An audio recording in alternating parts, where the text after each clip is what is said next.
Good morning. तो आज इस हफ्ते या फिर इस साल की पहली वीकली एक्सपायरी का दिन रहेगा और ये पूरा हफ्ता वैसे आप गौर करें थोड़ा सा सौंबर रहा है, मुनाफा वसूली रहा है। तो आज इस गुरुवार की आपकी रणनीति होगी, उस पर करेंगे बातचीत। लेकिन फिलहाल आपके लिए जो स्क्रीन पर साइंस दिखाई दे रहे हैं, गिफ्ट निफ्टी हल्की बढ़त दिखा रहा है 21,616 और मेरे ख्याल में ये गिफ्ट निफ्टी की तरफ से पहला पॉजिटिव टिक होगा, क्योंकि अब तक जब भी हमने कारोबार की शुरुआत की है गिफ्ट निफ्टी की तरफ से दरअसल मुनाफा वसूली के ही साइंस बनते दिखाई दिए हैं। ये हफ्ता मुनाफा वसूली वाला रहा है। ऊपरी लेवल्स पर हमने देखा है लगातार भारतीय बाजारों में दबाव बनता दिखाई दिया। कल एक और ऐसा सत्र था जहां पर भारतीय बाजार बैकफुट पर थे।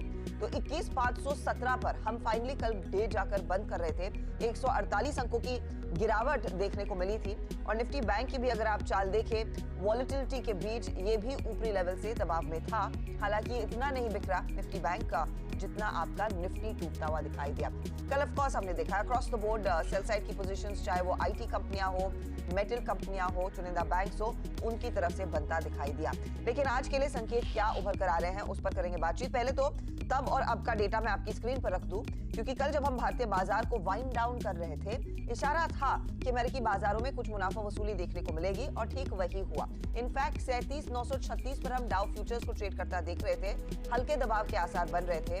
नैस्डैक भी कमजोर था और S&P की तरफ से भी इशारा था कि कमजोरी ही देखने को मिलेगी और ठीक हूबहू वैसी ही सिचुएशन बनी। हालांकि हुआ ये है कि डाउ जो करीब मेरे ख्याल में कल बाजार बंद होते 50-55 अंकों की गिरावट पर कारोबार कर रहा था, वहां ज्यादा बिकवाली का प्रेशर आता हुआ दिखाई दिया। इस समय अगर आप देखेंगे तो डाउ फ्यूचर्स 37,736 के आसपास है। कल और आज में करीब 200 पॉइंट तक का कट देखने को मिल रहा है। यही सिचुएशन नैस्डैक की, और नैस्डैक में दरअसल सेल साइड की पोजीशन ज्यादा एग्रीवेट हुई हैं और इसी का दबाव दरअसल S&P पर भी बनता दिखाई दिया है। अब कुछ डेटा पॉइंट्स आए हैं, उसमें क्या पढ़ना है, ओवरऑल सिचुएशन ग्लोबल मार्केट्स में कैसी उभर कर आ रही है, इस सब पर बातचीत करेंगे।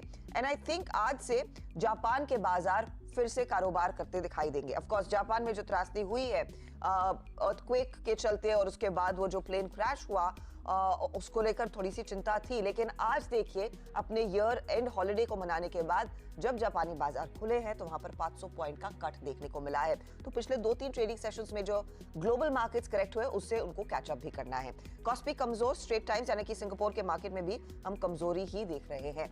अब ऐसे में आज के लिए क्या क्यूज है, पहले अमेरिका से, दूसरा ऑफ कोर्स भारतीय बाजार में कल जिस तरह का ब्रेकडाउन देखने को मिला है निफ्टी आईटी में, आपके HDFC बैंक में, वो आज के लिए क्या सेटअप उभर कर लेकर आएगा, इस सब पर बातचीत करेंगे। नीरज हमारे साथ जुड़ गए हैं दिल्ली से, वीरू भी।